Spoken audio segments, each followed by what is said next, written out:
welcome to Trapped Emotions Podcast. This is episode 3. I'm your host, Andrew. I'm your other host, Tyler. And we're going to get into part 3 of Tyler's post that he put up a couple months ago. So he's going to read a little something just like before.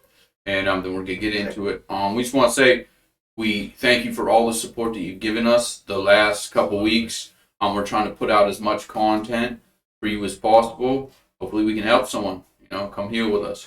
So go ahead, Tyler. All right.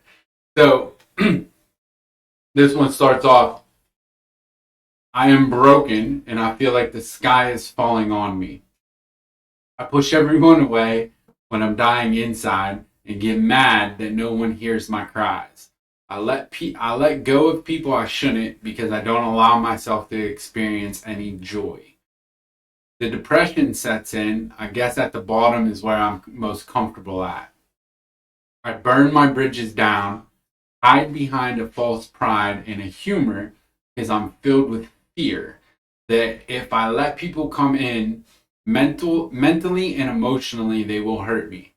So I place up walls and I run when things get too real.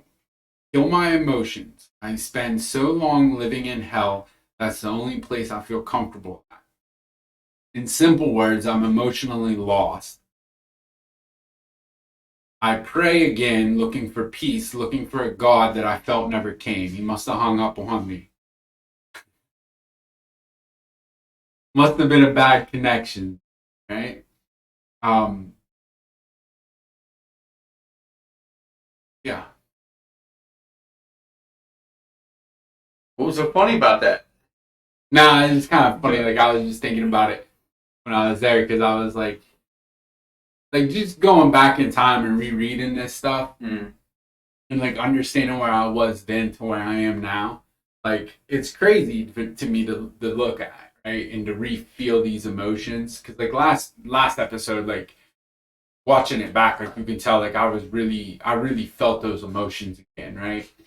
And like, and like I definitely do this. So like, I'm trying to identify, at least I was trying to identify in these is like, these are some of the problems that I'm going through right now. And like, that's why like I identify like, I feel like I'm broken and I feel this depression, and like I start identifying like, like I hide behind a false pride, right? And that false mask of like who I am.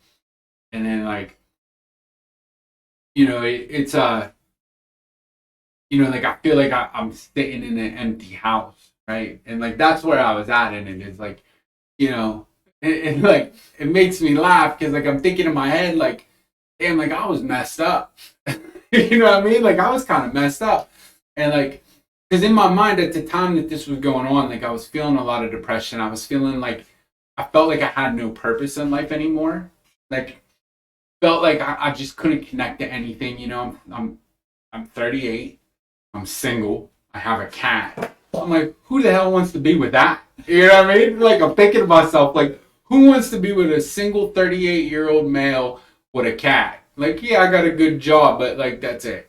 Right? Crazy cat, dude. Right. So, like, it's funny in a sense because, like, thinking of it, I'm like, wow, like, I was really focused on, like, a lot of messed up stuff. And, like, I was really in that mind state of like I couldn't find a purpose. I've accomplished all the goals that I set for myself in life. So like I felt like I couldn't get anything further. And I guess that's where I was at, right? It was like I just felt like I was here, right? There was no place left for me to go. And I'm at the plateau of where I wanted to get, and I'm just kind of standing there like next. Like I couldn't find what was next. And like everybody around me, like I just felt like we're like characters. I didn't feel like it was. Yeah, and I feel like that's that emotional disconnect, because when you talk about like building up them walls, that's something I've done for so long. I've got hurt in numerous relationships, not only relationships with females, but friendships too. I expect so much out of other people, and then when I don't get what I seek or what I give in a relationship, I tend to feel hurt. And what I do is I recoil and I go back into survival mode where I got to protect me and who I am before I can try to work out what's going on in these certain relationships. Because in my mind, it's already heading toward disaster. So I will build up those walls with certain people and cut them off because I'd rather me get out of the way before I get hurt. And it's something that, like I said in episode 1, I've been doing for years. But I don't know, man. It's other than that, though, with what you said and with what we talked about last week, I realized that it's so hard for me to relate to you and what you were going through. Because, like we talked about earlier, I felt like rewatching that podcast from last week, I was just struggling. I was struggling to relate to what you were saying because although I've had different feelings and emotions, of a negative manner, it was nothing as big as wanting to end myself, end my life. And I was really struggling there. And I guess what I'm saying is if I haven't walked in your shoes, like if someone hasn't walked in our shoes with what we're going through, it's going to be very hard for them to relate to us and for us to really let people know what's going on in our minds. I mean, absolutely. And I think that, so not only on the mental health side of it, but like this is what I think is hard for a lot of people. You almost don't want to say these things that's going on the inside. Like I did in it, right? Like I struggled with wanting to even say this to people because it was like that negative stigma, right? Like you're going to think I'm crazy, right? Because that word gets thrown around a lot. Like if we don't understand something in life, we're just like, oh, that's crazy. That's crazy. Well, no, I just don't understand it, right? And I think what you said is real, is like, sometimes it's okay to tell people like, man, I don't know. You know what I mean? Like, I just don't know because I've never been in that situation, but like, I'll listen to you. You know what I mean? And like, I think that was the biggest thing is I felt like I couldn't be heard. I didn't feel like anybody was listening at the time. So for me, it was, when I was trying to talk to people at first, it was kind of like, man, nobody's listening. And like, because people they do kind of, in a sense, like what you were talking about, where you start talking heavy emotions and people kind of shy away if they've never experienced it, right? That also goes into our drug addiction, right? Like, I was just thinking that. Yeah, right? Like, if I sit around and I tell people, like, I used to do a lot of cocaine and Oxycontins, or left and right? People's mindset, like the so-called normal person, their mindset is, well, why don't you just stop? Well, it's not that easy, right? I can't just stop using drugs.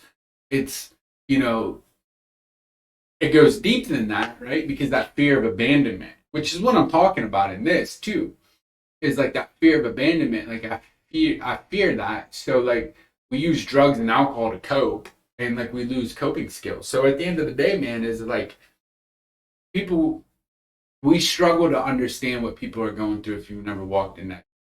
And like I think people with drug addiction feel that way. People with alcoholism, I know, really feel that way, right? Because how many times have you heard, well, what do you mean you can't just have one drink, right? Yeah. And I'm just sitting there like, well, listen, like you can have a drink, go home, and go to bed. I have a drink and start committing felonies, all right? Like I'm a real alcoholic at the end of the day. And like, I think that's the hard part, is like getting people to understand, like sometimes when somebody comes to you with something heavy, it's not that like they want you to relate. Sometimes like they just want you to listen. And like that's all I really wanted, was like, I wanted to listen. And I talked in the last episode, like some of the people turned around and made it about them, where like they weren't listening. Now I got to take care of your mental health state plus mine, and I'm like, I can't do that. You know what I mean? Yeah. Like I'm not in that position, and like that's what pushed me away from like those people to where like I felt alone sitting in my house with just me and my cat talking about 38 years old with a cat. Like, who's coming here? You know what I mean? And I've been guilty of that before, just someone coming to me and it's like, well, let me try to relate to them instead of listen. So I'm like, yeah, I remember when this happened, and really that's selfish of me. Like, that's very selfish of me to interject with an experience I had, even though in my mind I'm just trying to show them that I understand. But sometimes people don't want to hear that. Sometimes we just want someone to vent to and say, hey, I just need to get this off my chest. I need to get this out of my heart. And it's hard for someone to express what they want. They're not just going to come up and tell you, like, hey, I just want you to listen. Because a lot of people feel taken back when they're already being vulnerable with someone, and then someone else shifts the conversation to maybe something that's going on in their life. Automatically, it's like, well, I guess this conversation's done now. We're not talking about what I'm going through anymore. Yeah. And I guess, like, for me, my emotional well-being is compromised when I don't have a relationship with someone in my life that I can just talk to about what's going on. I'd rather know that I have someone that'll just listen rather than relate. Yeah, I think that's the big thing, and like that's what, in a sense, like we were talking about, like this whole podcast thing. Somewhere along the lines, I think that we've kind of understood that, like, hey, maybe we just created a platform to allow other people to come on and actually talk about these emotions with us, and like, like I always say, they kind of give a voice to the voiceless, right? And I think that's big, is because a lot of times that's the thing is like, when I'm talking with somebody, or even when somebody's talking to me, like sometimes it is that just sit back and listen. Every once in a while, you got to fill in like a question. Well, how does that make you feel? Or like, what happened in this situation? Kind of recalling some of that stuff. And like, I think that's kind of what the message that I was trying to convey last week was, it was that I was feeling this way and I felt lost, right? And I felt lost, like with what I just read. Like I felt lost, and it's funny because like I always claim the faith I claim to have is shaky at best, right? And like I always like will sit there and like most people will talk to me and like I'll go spiritual, right? Like I can give you all the quotes and all this, that, and the third, but a lot of the times like it's shaky at best because I talk about I'm asking for help from this God that I didn't see. Well, in all reality of it all, me asking for help was like, dude, you got me? Like, I mean? Like, what kind of help am I asking for? And like, how many times do we talk in our life just about that? Having that support system. And like for me, it's not that higher power like that's out in the sky and it's gonna crack. Like I need people, because that's where I get that from. Right? When I talk to other people and I'm able to, I feel like they're listening, then it feels validated, and then we can talk about it and come to a solution. And I think a lot of the times, what ends up happening, man, is like we go through this shit, and like I'm going through it, I'm mentally going through it, and like it's one of those things that you kind of reaching out for help, but you feel like you're not getting the help, so you're like, fuck it, I'm out, right? And like for me, so for people like us, that's usually the sign of the mental relapse, right? Because like at the end of the day, I'm a drug addict. Right? I have no problem admitting that, or all these people, because like they know, right? I think I'm a drug addict at the end of the day. So for us, that's a dangerous place, because the next thought then turns into, well, maybe cocaine will save that problem.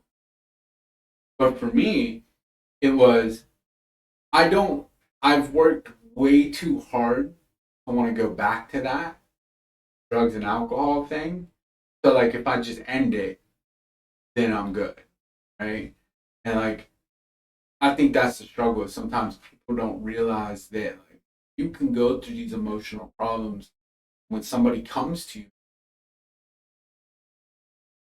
If you don't know, you don't have to, right? And that's the most validating thing for me is you don't know, you don't have to know.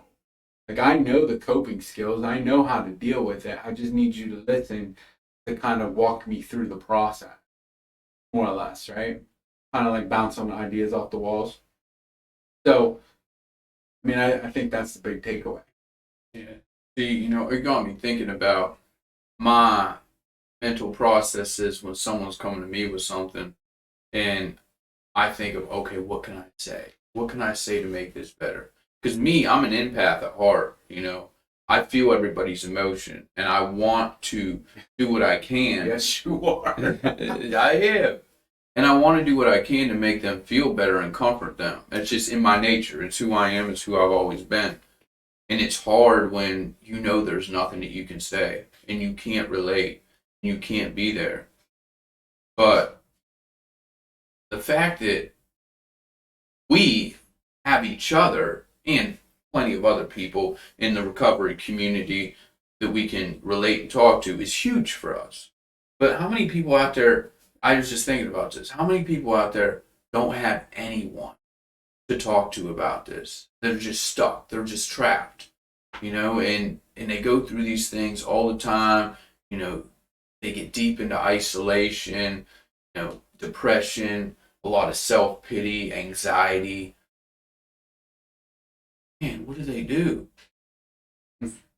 Like sometimes I forget how lucky we are to have people and have been shown through the program that we work that there's always someone out there to listen. And if I didn't have that, I don't know where I would be. Granted, even though when I was going through what I was going through, I wasn't using those resources to the best of my ability.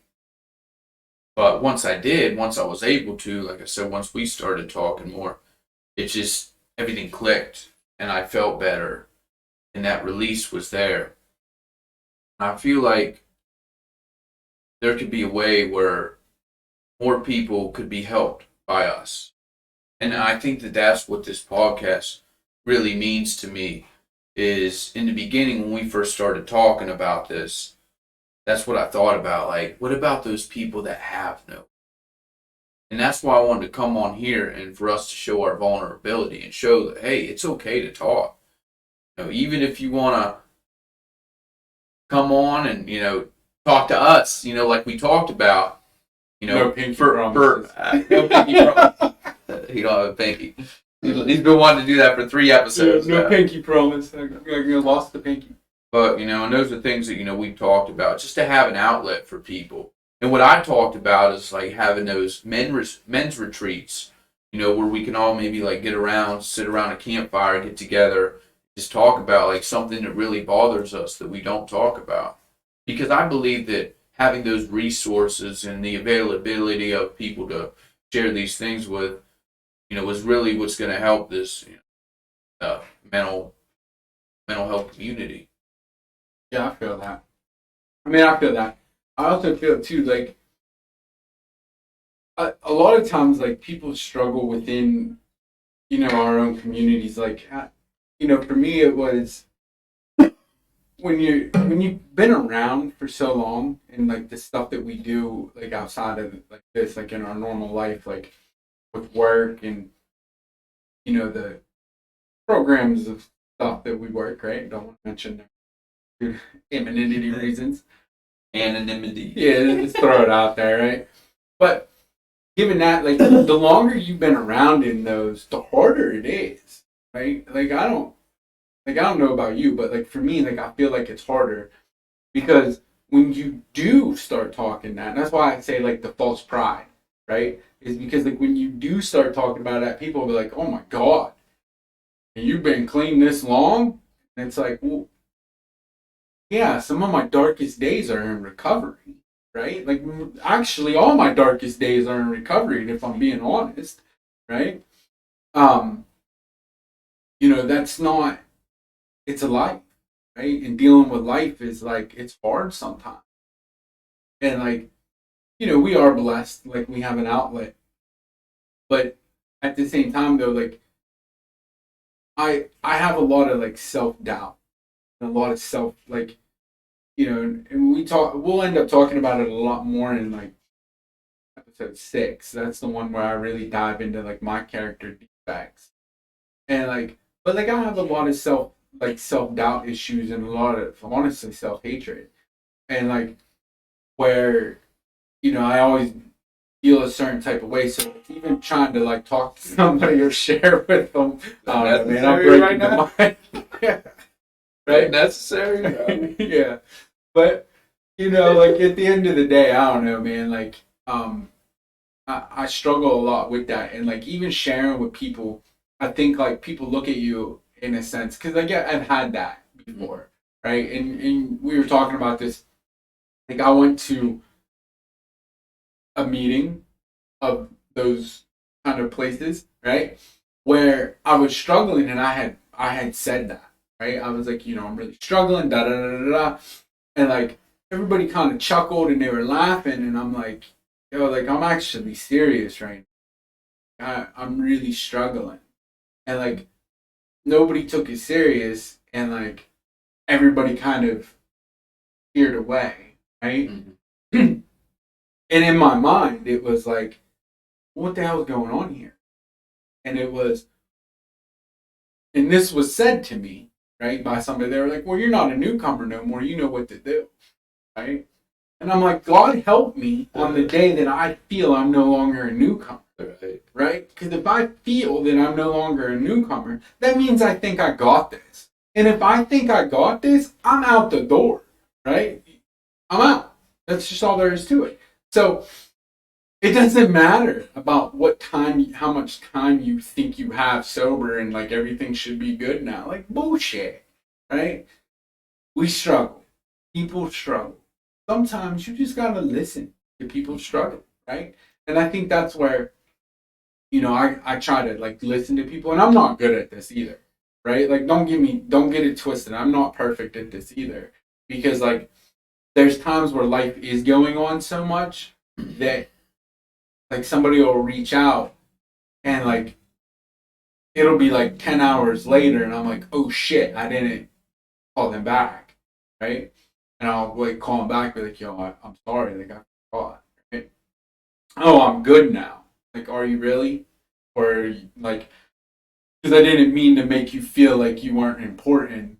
I was going through a situation, and like that's the hard part. So like even with myself, understanding that with myself when reaching out to somebody, I feel like that. And like you and I were talking, right? Where the other day you had said, well, you didn't call me about something to do with this podcast, right? And I was like, yeah, but you were with your girl. Like, I didn't want to like interrupt you because like I know you was gonna like be cuddling or doing some other goofy shit.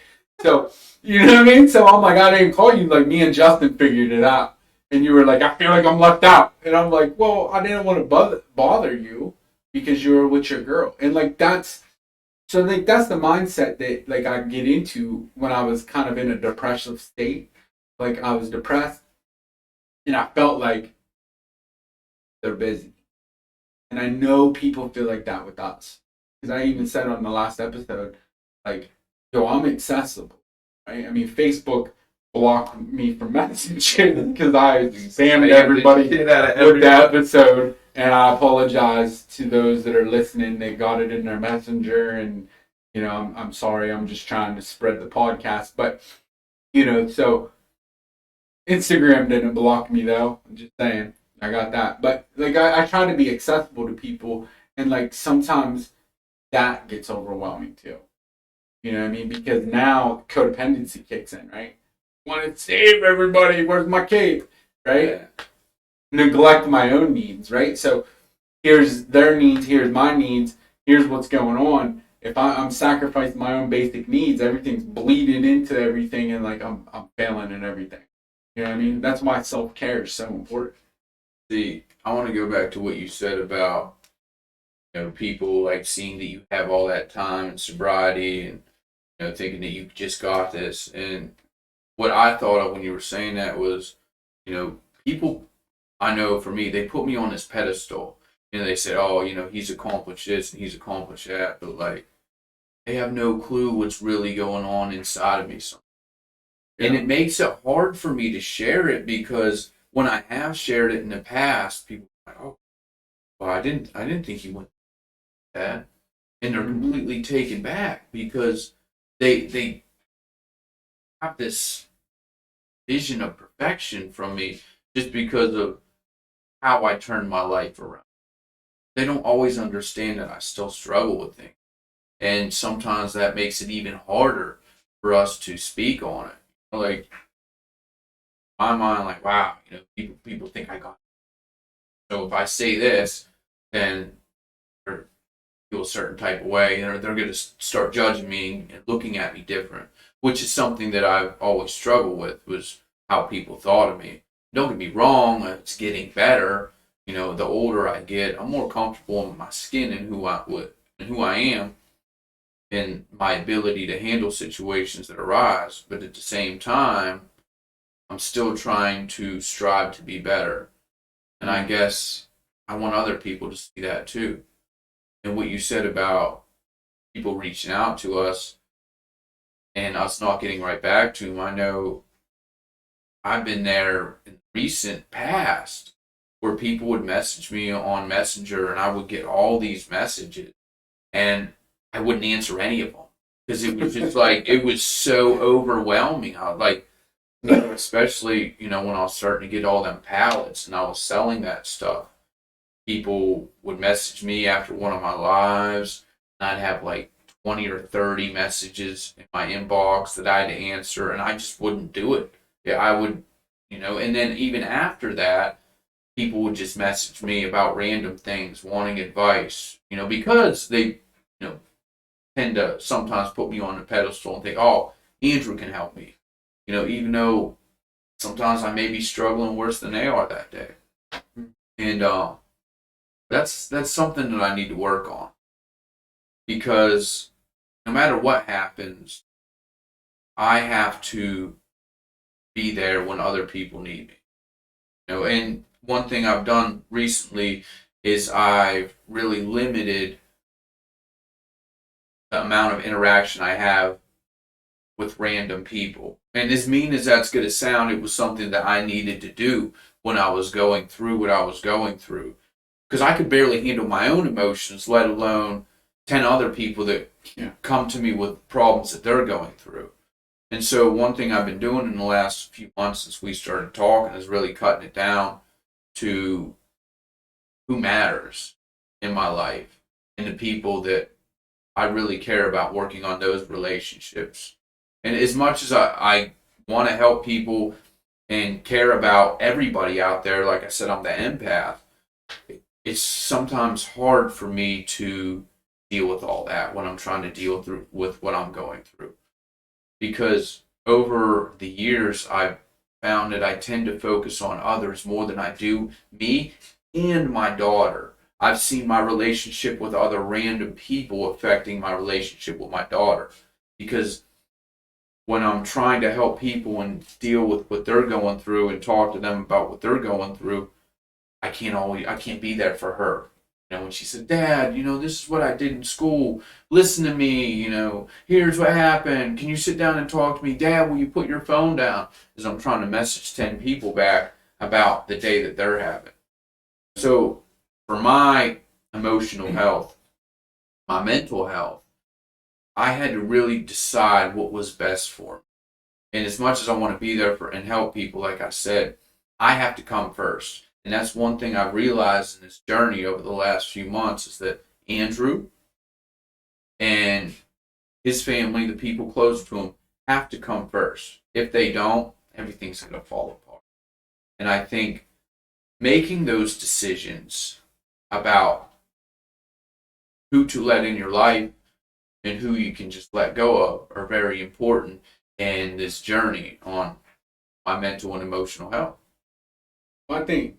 So I'm the opposite, right? Of course, of course. We're like totally different, which gives us this dynamic. So go ahead, let me listen. So what makes me opposite in this direction is because I'm the recluse, right? I will So, like, by me trying to make myself more accessible to people, it's not, I'm going to save you, right? It's not, I'm going to fix your problems. It's not, I'm here for this, that, and the third, right? It's more of, for me, that's a lot for me, right? Is because I was a recluse. And like I talked about it in the very first episode, is one of the things I need to do is be more consistent with like friendships and like just people in general. Because like, I'm not a good people person, right? Bro, you were recluse for like 7 years, for real. Yeah. You know, like we were like super close. Yeah. Right when I got sober, and it maybe even longer than that. And then I barely heard from you or saw you. Yeah. You know, and it was like, wow, this is my dude. You know, we go back 20 years and know what's going on in his life. You know, I'm worried about him. Every time I talk, we're short. And I just wanted to throw that out there. Yeah, no, like, yeah. So, like, I'm good at being a recluse, and I'm good at so, like, my problem has always been I hide my emotions until I explode, right? So, like, I'm just having, like, a mental breakdown. So, like, for me, like, I need to be more in contact with people, right? Now, obviously, like, random people I'm trying to have contact with, but, like, people that I know, I am trying to have more contact with and actually do stuff, right? Like, coming up on fire the other night. Yeah, like actually go do stuff instead of like making excuses not to do stuff. And like, look, I love food, right? Like I love to eat, right? So like, you throw some food in the mix, I'm in, right? And like, I gotta try to like do that, right? So like, that's always been an issue of mine, is like falling off the face of the map, because like I've been really good at that, because like at the end of the day, I'm, like I got my stepbrother, right? And then I've always had Terry for the most part, right? Like me and Terry were extremely close, me, best in peace. But like, other than that, like I pretty much grew up an only child and was like cool with myself. So for me, I have to stop avoiding people. And to be honest with you, I do that because if I avoid people, I don't have to deal with these emotions. And like, because the career field that I chose for myself, I take on everybody's emotions, right? And that's always my fear though too, is like, I kill my own emotion and take yours. Because like, I feel this, I don't know. This, it's interesting, and like, I'm gonna have to dive deep into this now that I'm thinking about it. Oddly enough, but like, I will try to take somebody else's pain so they don't have to deal with it. Right? Which in a sense is codependency. I mean, it's kind of the definition of, right? But, like I'll try to take their pain away from them because in my mind, I'm comfortable in pain, right? I find beauty in pain, and like I find beauty in a train wreck. So like I will try to take the train wreck away from you, because if I can take it from you, I'm okay with it, right? And I always tell people, like, you want to go into the dark, I'll go with you. Right? I got a flashlight, and I love sitting in the dark, and like that's crazy, right? And like that is of me. Like that's wrong of me, because that's what affects me, right? Is because I don't allow like I said in this, I don't allow myself to experience joy, because I would rather sit in what I call a beautiful, right? Like I sit in this beautiful pain-filled misery, and I feel comfortable. And like, that's not okay, right? You know what I've never understood about you is, for as long as you've been clean and sober, you've always went out and still stayed around those people that were in active addiction. I mean, and I always thought it was weird, especially after I got clean and sober. And I'm like, what is Tyler doing hanging around with these people that are still out there in active addiction? But I remember with me, for years, you were there for me. And you weren't there, always, you were doing your own thing, but you'd still reach out to me like, hey, how you doing? Whenever you're ready, I'm here for you. And I mean, you were the first one that took me to rehab. When I went to my second, you tried to get out of it. Yeah, just take me to Taco Bell. I'll be fine. Yeah, he took me to Taco Bell to eat, and about 3 burritos in, I was like, I don't think this is a good idea. So I'm really good at that, though. But what I was gonna say too is that whenever I ended up in my second rehab, you were also there for me. And you called me. You called the rehab, actually, because you weren't working there anymore. And you said, hey, tell Andrew I'm his sponsor. Here's my number. Here's my new number. Have him call me when he got out. And as crazy as I thought, after the fact, when I was already in sobriety, like I look back to that moment and I realized that if it wasn't for you reaching out to me when I wasn't comfortable enough to reach out myself, I don't know where I'd be today. Approaching 10 years of sobriety, and you're a big part of that. Because you did something that I didn't even understand, even in recovery. It's always been hard for me to be around that misery with other people, especially when I'm on this path trying to fix myself. So I never really understood it, but at the same time, I appreciated it, because it saved my life. So I think, so like that's, and to your point, like that's kind of always been my thing. Like there's certain people like I always try to stay in a contact with, like from our past, right? That I know are in active addiction, and I'll be like, yo, are you good? I'll reach out to them, stuff like that.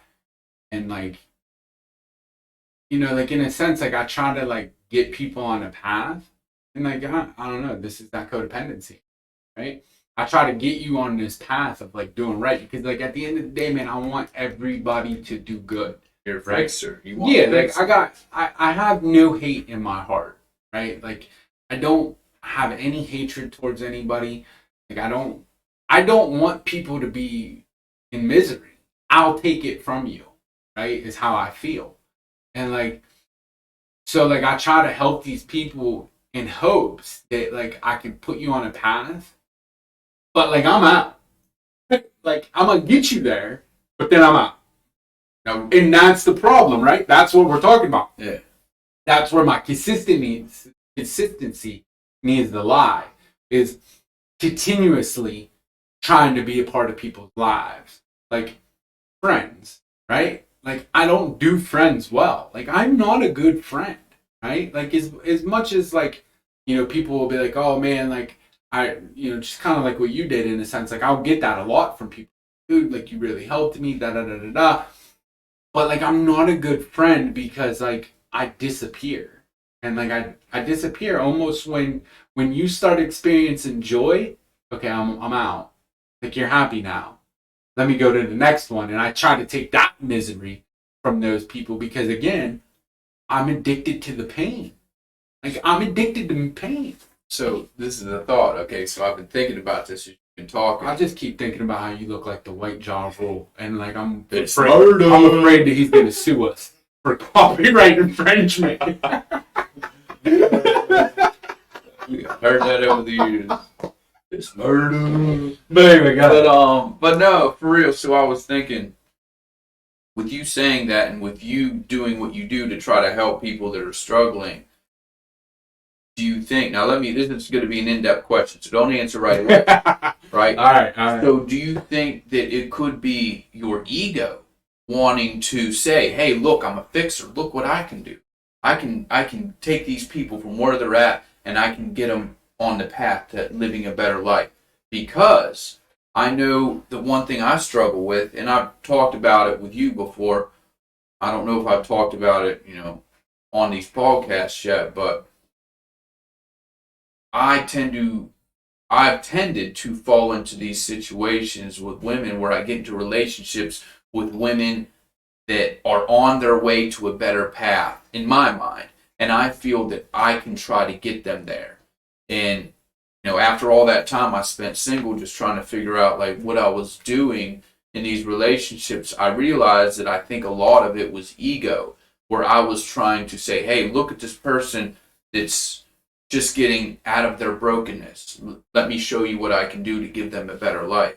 And it's never worked for me, at least not in a relationship, which is, why I was having some of the struggles that I was having. But when I look back, I feel that a big part of the reason that I did that and got into those relationships is because I thought I could change them. I thought I could take them from point A and get them to point B. And if I did, then I guess I would have felt that sense of So to answer that question, Yeah. 2 parts to that. All right. Okay. One, I think that's a whole episode on its own. Oh, we already. You wait till we get into our ego episode. Yeah. Because like we differ on our opinions on ego. I don't think so because like for me, I don't want people to know that I helped you. Like I don't want people to know that I help you. Like I don't, right? And like I almost feel weird in a sense. Like I don't know how to handle when people tell me like, "Hey man, like you really helped me. You did it." Like I can't deal with that, right? Tell me how much of a piece of shit I am. Love it. I'll deal with that all day, right?